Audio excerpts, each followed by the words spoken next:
here again for the Q&A with Chef Deborah. Do you know that if you are living in the very high place or very high building, or if you are living in the mountain and you are baking, there is also an effect with your baked products? Do you believe it or no? Do you know what is the effects if you are living in very high building and you are baking? You know, when you are living in very high building, 3,000 feet, 3,500 feet, 3,000 feet away from the ground, when you are baking a cake, your cake will rise more. That's true. It will rise more because it evaporates quickly the liquid when you are in the higher place while you are baking. So what you will need to do in that case, if you are living in the very high mountain and you are baking, you are living in the 58th floor of the building and you are baking, what you need to do? So I will tell you what you need to do. Okay? I'll give you some tips. What you will do when your home is in the 59th floor or in the Burj Khalifa or whatever. Okay? Or if you are living in the Baguio City, very mountain place. So, okay. All you need to do, in 1 cup of water, you have to increase your water for additional 2 tablespoons. And then, decrease your sugar for 1 tablespoon in every 1 cup. You understand? Again, I repeat. Okay? Your 1 cup of water, you have to add 2 tablespoons more for your water quantity. Okay? And decrease 1 tablespoon of sugar in every 1 cup of sugar. Okay? And in baking powder or baking soda, in every 1 teaspoon, reduce 1/8 teaspoon. Okay? Because when you are in the higher place, your cake quickly rise and quickly evaporates the liquids, as I've told you. That's why this is what you need to do. Okay? You understand? So this one that I've told you is work in the all standard recipes. Do it. If you are living in high place, 3,000 feet away from the ground, always remember that. Okay? Next, it is very important, okay, before you start baking, if you are a beginner, if you did not memorize all the recipe, you have to read your recipe first before you start baking. This is very important to you if you are a beginner. Okay? Unlike me, most of my recipe is already here in my head. Whatever recipe comes here in my mind, I know the procedure already, how to do it. Even I'm not reading any recipe. Because I already memorized it, how to do it. I already know the mixing procedure. I already know how I will do it step by step. But if you are a beginner, before you start, very important, read the recipe before you start baking. Okay? Do you know that the butter temperature and egg temperature have a big effects in your baked products? Do you believe? Yes, there is a big effects about the temperature of your eggs and butter. Butter consistency is very important. You know, if the recipe calls melted butter, you must melt the butter. You cannot use a room temperature butter, or you cannot use the butter coming out from your chiller. Okay? When the recipe calls melted butter, just melt the butter and use it. Please remember that don't use the butter if it is coming out from the microwave oven and if it is still hot. Why?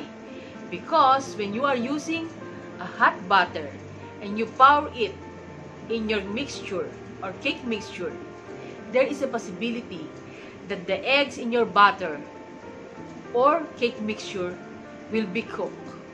Okay?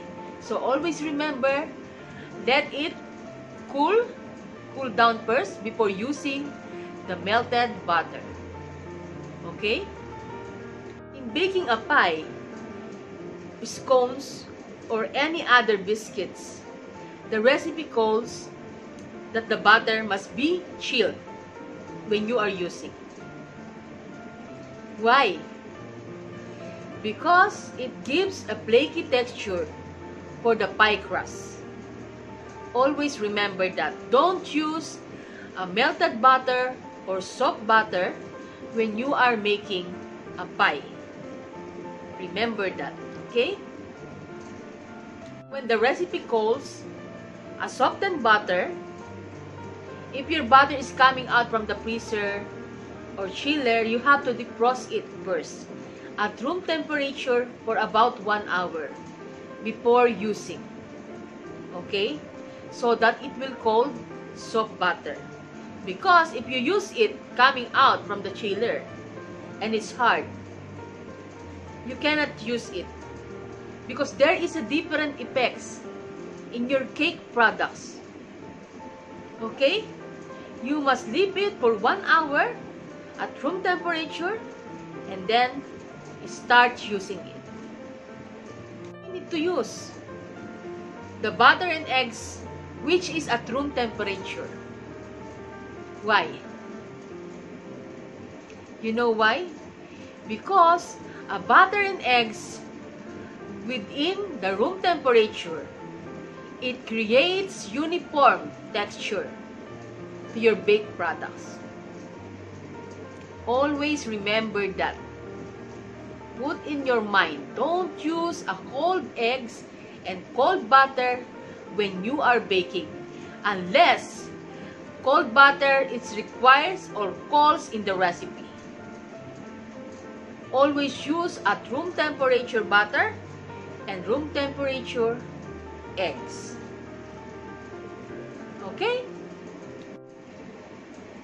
Everybody said that baking paper will be your best friend or best friend forever in baking. Why? Because baking paper, you always using this. He is always with you. This paper is always with you whenever you are baking. That's why I have a BFF right now. My BFF or my best friend forever is the baking paper. I will give you one tip. How do you store your cookies after baking? For example, you are baking chocolate chips cookies or chocolate crinkles. How do you store it? So that it will not coming crunchy. So that it keep it chewy inside your jar. How you store it? I'll give you one tip that you can store it that will not change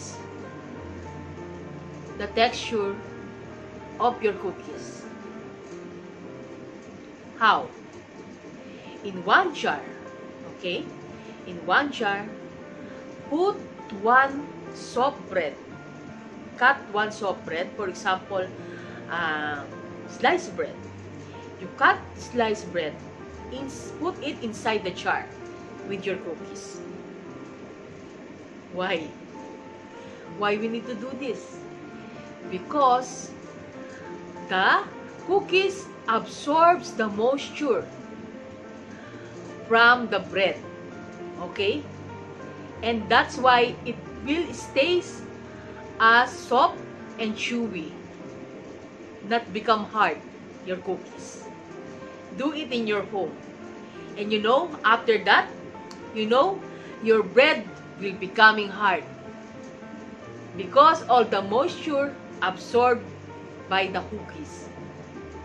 Do it, try it, and let me know what will happen. Okay? This is one tip that I want to share to all of you. And now, how to be avoided the cake after baking that there is a humps or bump like this on the top of your cake. It is not flat. How you will avoid this? Okay? To be flatten your cake, when you are cooling down, put it in the cooling rack, upside down. And you will see your cake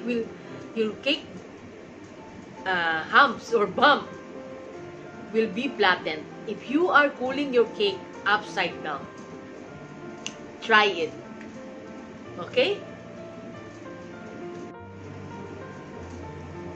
Another one. You know, I have one staff. He's telling me he will increase the temperature of oven so that his cake is cooked quickly. Don't do it. Don't be doctor the temperature of your oven while you are baking, because it cannot do like this. Why you cannot do it? Because your cake will lose the moisture, and there is a possibility that it will be burned, especially the delicate ingredients that contains in your cake. Okay? Don't ever try to do it. Okay? Another thing, it's very important, very careful in substitution of your ingredients when you are baking. Yeah, because there is a big effects in the products, in the baked products, when you substitute some of the ingredients. For example, there is you need butter, or the recipe calls unsalted butter, but you use margarine. Yes, you can bake it, you can do it, but it will not be the same of the good output, or the outcomes will not be same as you wanted. Okay? I think that's all for today. For the tips, for the baking tips and tricks, Q&A with Chef Deborah. I hope you learned something from all the tips that I'll share to you.